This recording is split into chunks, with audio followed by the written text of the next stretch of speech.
Hey,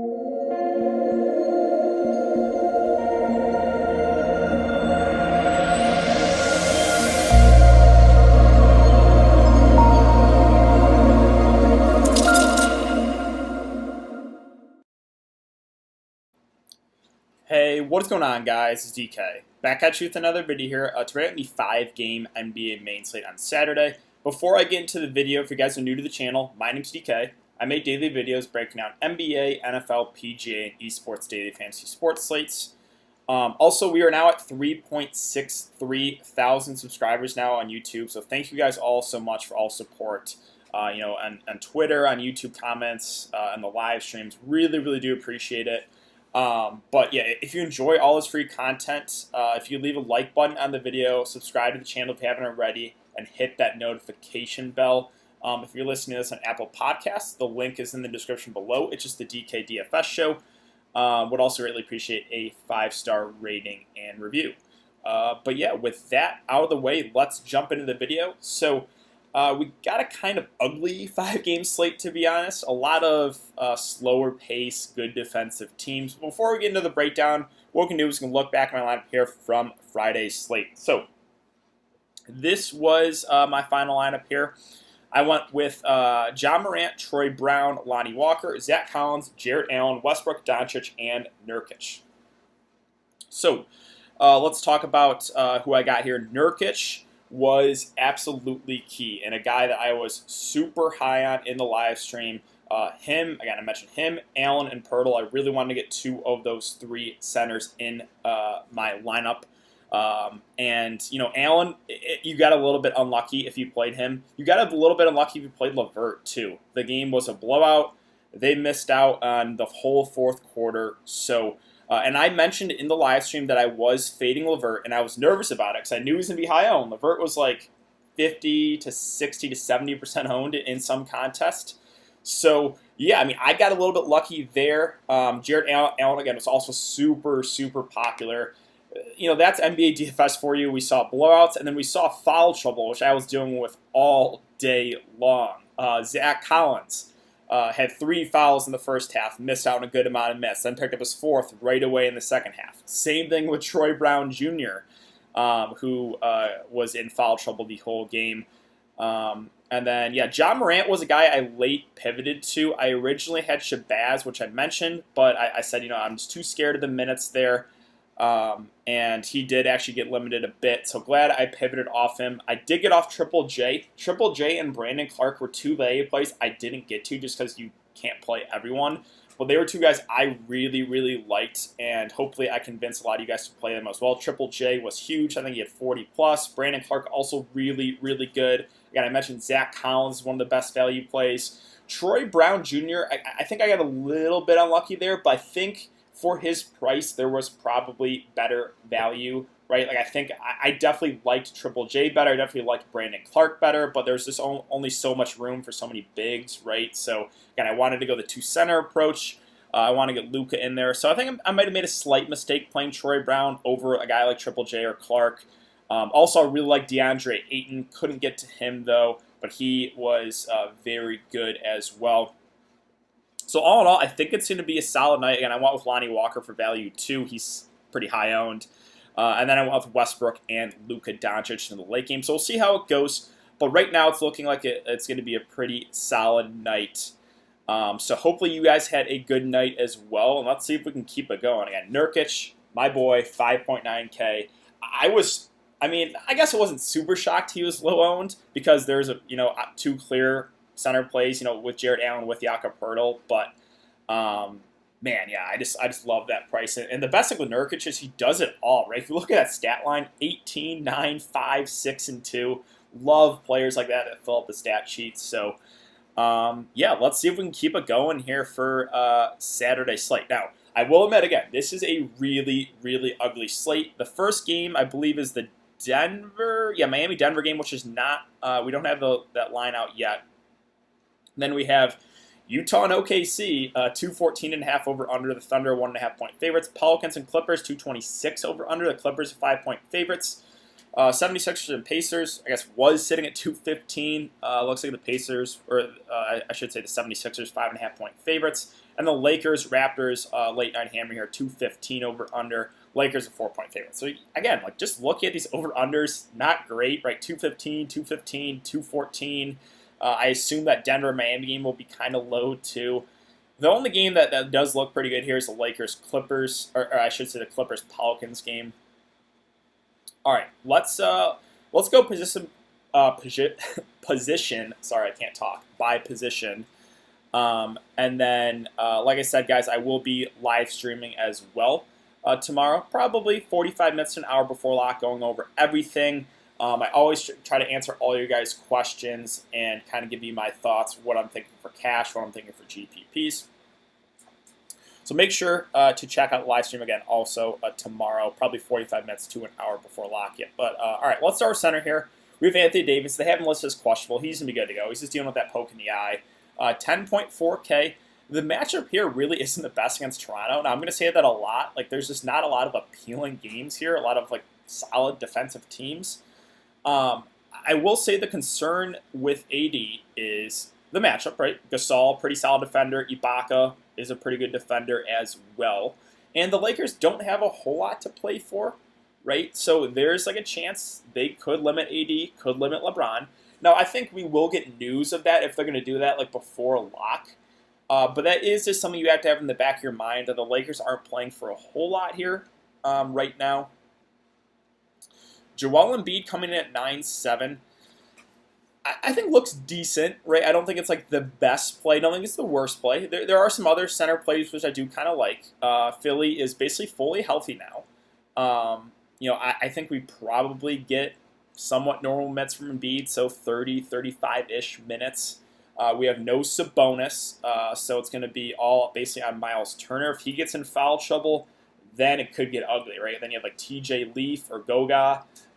So yeah, if Miles Turner does get in foul trouble here, you could see Embiid feast. I have interest. I think he's a solid play, not my favorite play though.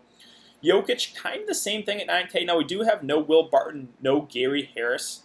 I don't really think the Gary Harris news is huge. Like, he is just more a 3-and-D guy. But Barton is a guy that is a pretty high usage guy in that offense. So that is more usage around. I think Jamal Murray and Jokic will pick up a decent amount of that.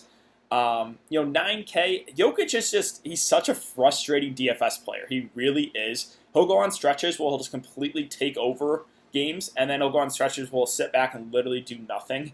Now, it does look he has lost some weight, and a 9K price point does look pretty appealing. Again, the matchup, not really the best. Like, Bam, pretty solid defender. Miami, pretty good defensive team. But I do kind of like Jokic, and the good thing with him always is he does fill up the stat sheet, but just a frustrating player because at times he really kind of just sit around and do nothing.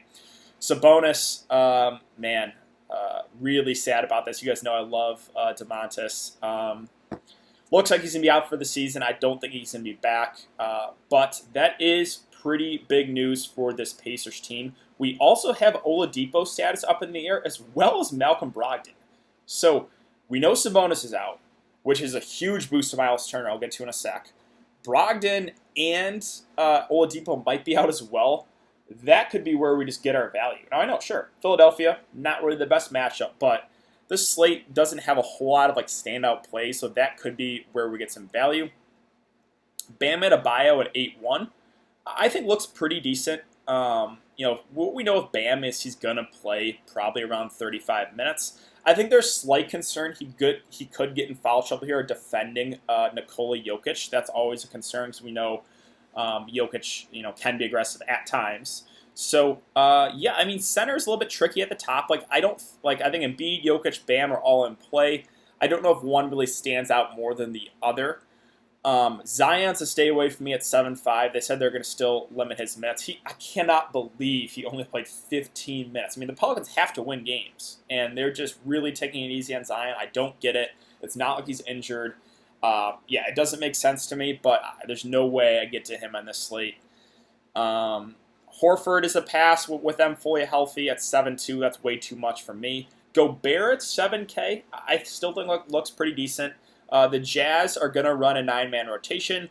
Gobert's going to get around 35 minutes or so. We know that. He's not really the best offensive player, but as long as he gets some pick and roll like alley-oops, he should be able to get you a double-double. I think he's solid, right? I think he's not my favorite play, but again, he is in play here. Serge Ibaka at 6'4", was playing big minutes, but that was with Marc Gasol injured. We have Marc Gasol back. I assume, from what I've heard, it looks like Marc Gasol is going to get decent run, so that obviously hurts Ibaka. I'm going to kind of take a wait-and-see approach, but if Gasol is going to start and play good minutes, I would just rather get to Gasol for a lot less. So, yeah, going to kind of take a wait-and-see approach, but right now I'm leaning towards a fade on Ibaka. Now, Miles Turner is the guy that I think really stands out here. Was playing some good minutes going into the break, and now we have no Domantas Sabonis. His usage goes way, way up.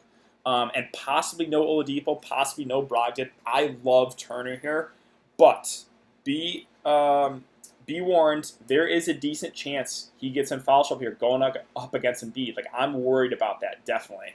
Because we know Embiid is super, super aggressive offensively. He's going to have the ball in his hands a lot, and there's a decent chance Turner could get in foul trouble. So I think if Miles Turner stays out of foul trouble, he probably gets 35-plus minutes in a close game. And with no Sabonis, again, his usage goes way up. So love Turner, but my worry is the foul trouble issues going up against Embiid. Steven Adams coming in at 5'3". Sure, it's fine, right? His minutes have been a little up and down going into the break. Not really playing the huge minutes like he was last year. We have Noel kind of splitting the minutes. I just think he's okay. We still have no Montrez, still no Lou Williams. So I'll mention a couple plays here on the Clippers in a bit. The concern there with the Clippers is they ran a pretty deep rotation. I think 10-man, maybe even 11-man rotation. I would have to look that up. But yeah, let's move on here. So Favors coming in at 5K. I have a little bit of interest in him. Wasn't great that first game, but did play 28 minutes, which is good. And we have Zion being limited, which is a plus for Favors.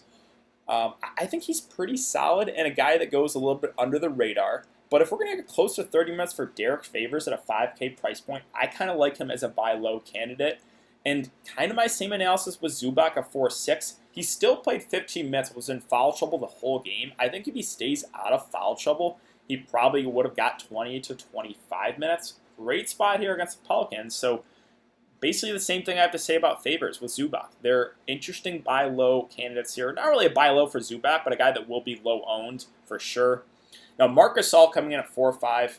I want to get clarity. We should get some clarity before lock, but if he's going to start and play normal minutes, I really like Gasol at this price point. He only played one game back before the break where he only played 16 minutes, but we know the Lakers run big. They're going to need him out there defensively. So I do like Marc Gasol a good amount. I want to keep an eye on, hopefully get some clarity on what the minutes will be like. But if he's going to play normal minutes, if we get 30-ish minutes from Gasol, I think he's a really solid value play. Let's see, McGee's always in play. What you're going to get from him is around 15 minutes or so. He's normally a pretty productive guy, but nothing I can really say with confidence, right? And then Jermichael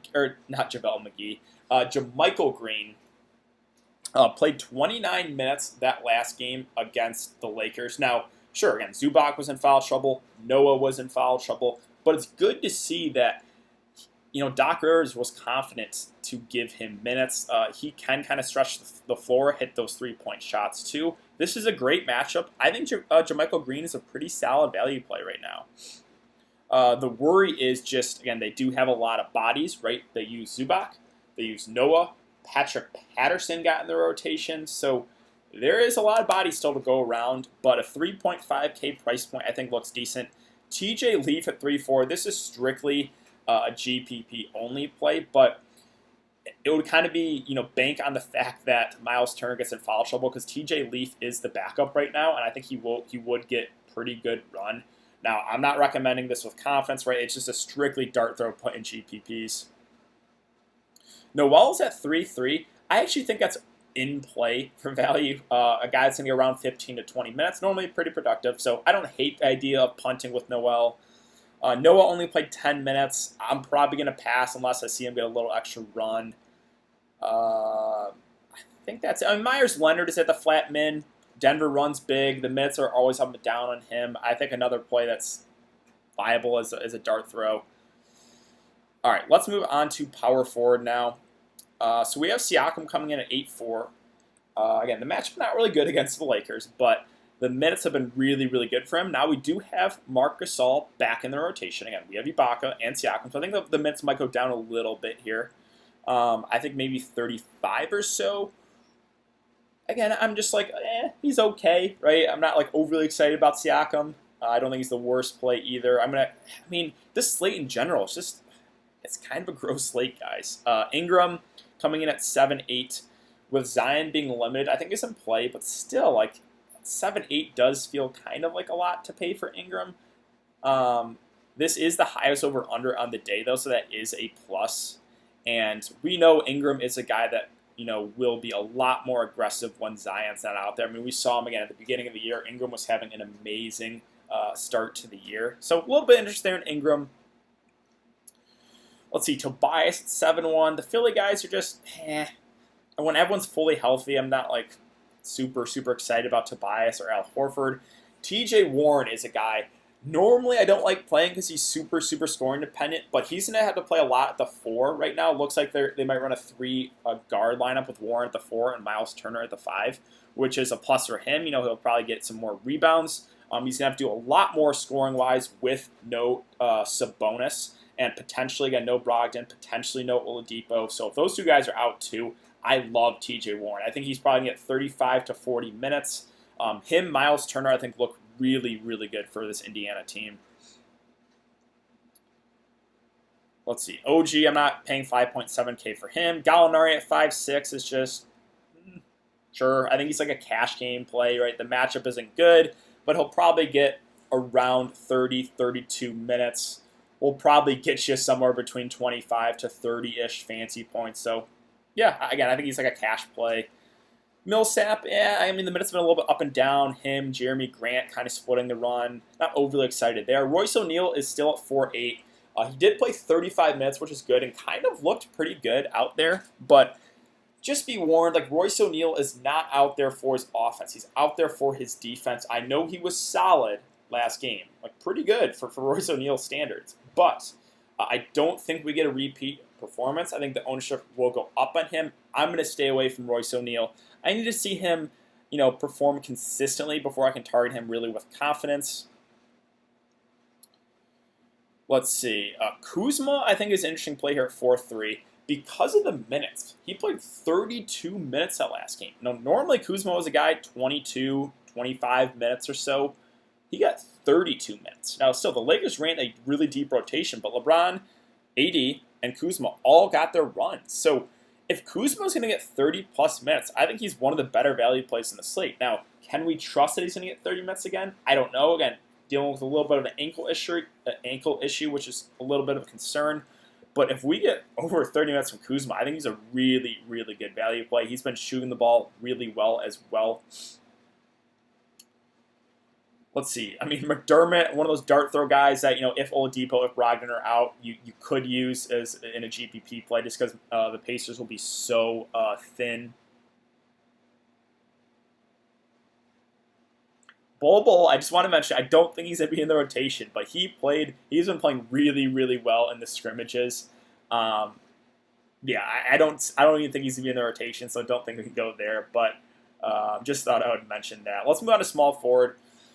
Kawhi Leonard coming in at 8.9K. First let's talk about LeBron, I guess. LeBron at 10-9 against Toronto. Didn't really have the best game shooting. 6 of 19, went for 44 fantasy points. I think that will lower the ownership on him. Again, I'm just like okay with LeBron. If you get to him, you get to him. Not overly excited about it. But Kawhi Leonard is a guy that I love at 8-9. He got in foul trouble that first game there against the Lakers. Still played 33 minutes. Missed out on, I would say, a couple minutes at least. And this is just such a good spot against New Orleans. Like, this is the game that I feel pretty good about. But, again, I do want to mention the Clippers. There's a chance they limit Kawhi, they limit Paul George. I think we will get news if Doc Rivers is going to do that, like before lock. But if they're going to play normal minutes, like if Kawhi's going to get 30, like mid-30s minutes, I love him at this price. Again, it's just such a good matchup. We have no Lou Williams, no Montrezl Harrell, so really, really do like Kawhi there. Ben Simmons coming in at 8.6. I kind of like Ben Simmons. The minutes have been really solid on him going into the break. Obviously, only played 5 minutes. I think maybe he got injured. I think he got injured. Yeah, obviously, because that was in February. So I forgot he's been out for a little bit. And that's why Tobias Harris and Al Horford's prices were up. That's why I'm not really on them. Sorry, a little rusty here talking about the Sixers here. But yeah, Ben Simmons is a guy that I like playing because he does it all. He's a triple-double upside guy anytime he takes the court. You know, the matchup here is decent against the Pacers. Like, I don't really know who they're going to use to defend Ben Simmons. So I kind of like Ben Simmons here at 8.6. And then Paul George, just like Kawhi, love Paul George here. Played 34 minutes there against the Lakers, went for 47 fancy points. Him and Kawhi are going to have to do a lot more offensively. It's the best matchup on the slate, so love these two guys. My one concern is they might limit them because, the Clippers, they're just kind of playing for seeding. They're already guaranteed into the playoffs. Let's see. Jimmy Butler at 7.6. Another one. I know I'm saying this a lot, guys, but just like, yeah, he's fine for his price. Not a great play, but not a terrible play either. Will probably get 35 or so minutes. Does have upside when he's playing all to get you 40, 50 fancy points. But that's all I really got. I think he's okay. Now, again, big news here with Oladipo. His status is up in the air. He did practice in back-to-back practices, so I think it's leaning towards he will play. We don't have Sabonis, we already know. Possibly no Brogdon.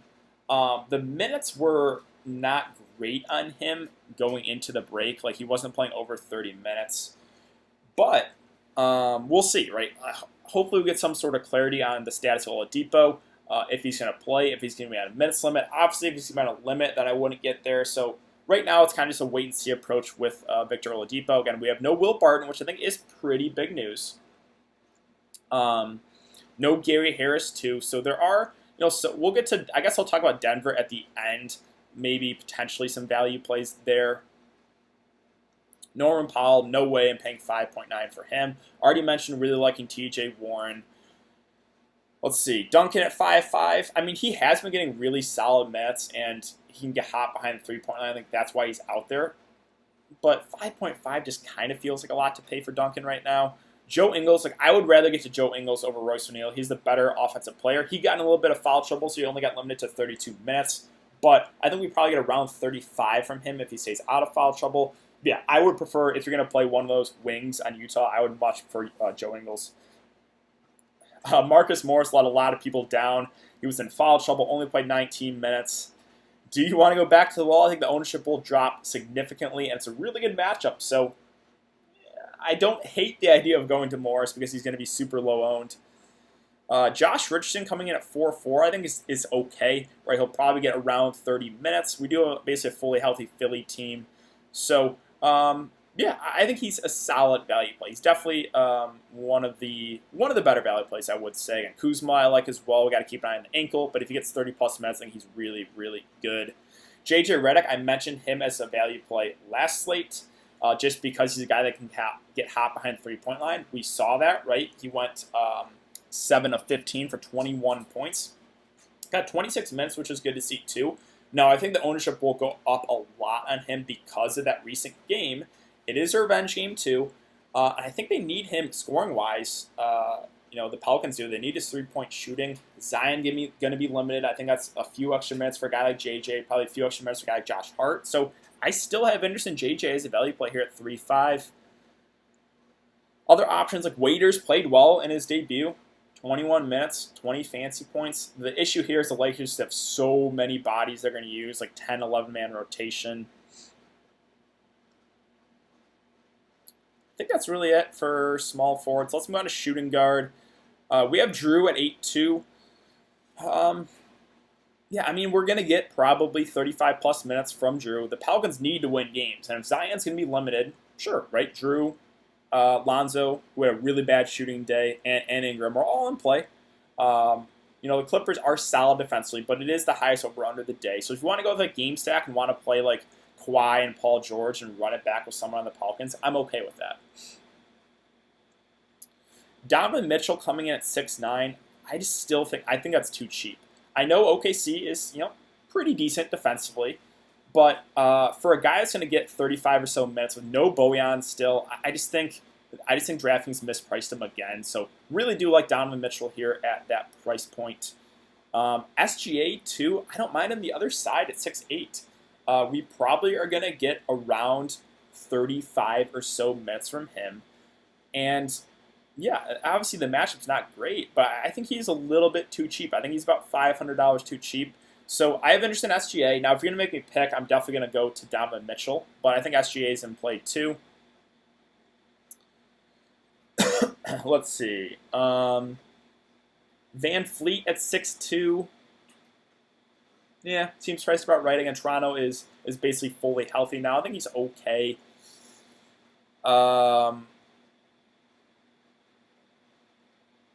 We have no Gary Harris and no Will Barton. Obviously, we have no Jeremy Lamb. Aaron Holiday is a guy that Nate McMillan already said he's going to start. So they're going to use, if healthy, Brogdon, Oladipo, Aaron Holiday, Warren, and Miles Turner. Now, if one of those two guards, the Brogdon or Oladipo, miss, then Aaron Holiday gets a huge boost. I still think he would be in play for value if both guys play, but he would be just more like take a back seat offensively. Like he'll probably get around 30 minutes, but wouldn't be a super high usage guy. So this is kind of a wait and see approach. Obviously, if one or both of those Pacers guards miss, then I would like Holiday a lot more. And Clarkson at 3.9, DraftKings, again, he's too cheap.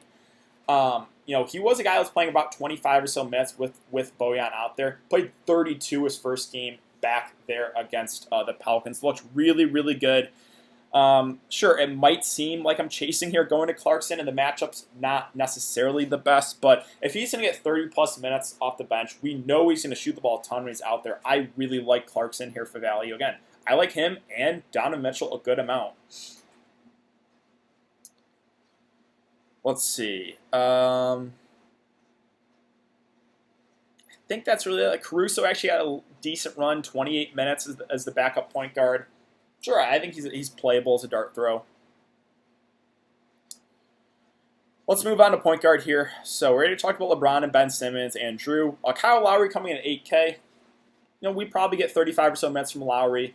What I do like is he's a guy that, again, will fill up the stat sheet. If he's shooting the ball well, he can have a pretty solid game. So, yeah, I'm okay with him. Right? I know I said that about a lot of guys, but I just think he's okay. Let's see.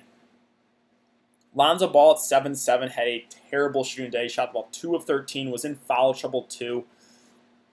Interesting buy low. Not really buy low, right, because his price went up a little bit, but just a dart, like a low-owned GPP play. I don't think I can get to him when the price goes up a little bit. I just think there's better plays for their prices. Let's see, Jamal Murray's coming at 6'7". They have him listed as questionable too. Okay. I didn't know he was questionable. So this would obviously change some things, because if Jamal Murray's out too, then like Monte Morris become a really, really good value play. I think a guy like Michael Porter Jr. is certainly in play. Torrey Craig should get some run too. So we got to keep an eye on the status here of Jamal Murray. Let's see. I like Mike Conley. I just think these Utah guys are too cheap, really, because they're missing a key piece in their offense. They're playing a pretty tight rotation. Like, they did run 9 guys, but Niang didn't play a whole lot. Moutier didn't play a whole lot. Bradley didn't play a whole lot. So mainly like a 6-man rotation, right? And Conley is just, his price went down $800. I like him a good amount here. I like all 3 Jazz guards a lot. Let's see. What else? Again, we have no Lou Williams. So Reggie Jackson, I think, makes for a decent value play. He played 34 minutes that last game there against the Lakers. Again, we have no Lou, so there is more minutes to go around. Pat Beverly was limited a bit. Was in some foul trouble too, but only played 16 minutes. We'll see, right? But I would definitely prefer going to Reggie over Pat Bev, because Reggie's just the better offensive player.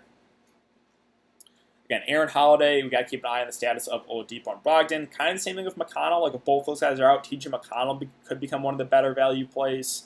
Monte Morris, again, dependent right now on Jamal Murray, but Jamal Murray's out. He's probably one of the top, if not the top value plays of the day, assuming he starts.